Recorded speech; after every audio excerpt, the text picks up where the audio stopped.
Chapter 12. Andy McManus sat looking at the wall like it would give him all the answers he needed. He was sat opposite Ash and Alice, but they had left a gap between them. The gap was all Andy could focus on. He'd come in with a picture of his brother. It took time for him to select the right one. The images Mark uploaded to social media were all when he'd had a drink, and it didn't look like him. At that point in time, Andy didn't know if the image would end up on the local news, national news, Crime Watch. He wanted it to be a good photo of his brother, one that displayed him as the good man he was. "Andy, can we ask you a few questions?" Ash asked. Nothing. The silence was eating them all up. The detectives who had been trained in this kind of thing felt his pain.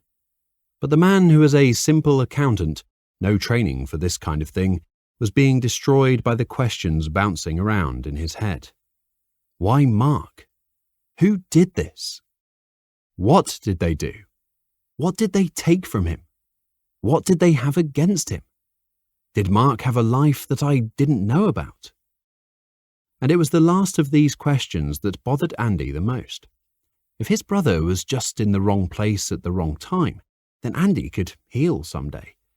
But if his beloved brother had a secret life that was hidden from him, then he wouldn't be able to cope.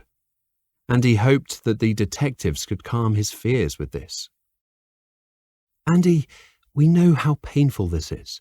We've spoken to hundreds of people in the same situation. I wish I didn't even have to have these conversations, but unfortunately I do.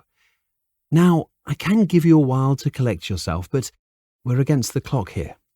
Statistics show that the sooner we identify the potential suspects in any murder case, the higher our chance of actually bringing that person to justice," Alice explained. Andy nodded, then raised his finger. They gave him a moment. "I'm his only living relative. Our folks passed away years ago. Neither of us settled down, started a family, all that jazz. But we were happy. Mark spent his time and his money doing the things he wanted to do. He played golf, he went for meals with mates, me sometimes, and he went to the gym. Another passion was watching Sunderland. He led a simple life." "And can you think of anyone who might want to kill him? Might want to see him dead? I know this is a horrible thing to contemplate, but it will help us greatly," Ash asked. "He had enemies, he told me that, but an enemy for the like of you and me is different to an enemy for Mark. He wanted everyone to love him every moment of every day, and if they didn't, he fretted, thought of them as an enemy. Not someone he disliked, but someone he feared disliked him. He mentioned a girlfriend, but I've never met her. Not sure if she was a figment of his imagination. He was like that, often imagining friends, girlfriends, new family members. It wasn't malicious, just Mark." "So, would anyone want to harm him, or see him come to harm?" Alice asked. "Not that I can think of," Andy replied, wiping a tear that had run too far down his cheek to disguise. "Thank you," Alice responded, handing him a tissue. "Can I ask you something?" Andy said, after composing himself. "Of course," the two detectives replied at the same time. "Did he have a life that I don't know about? Mark, I mean."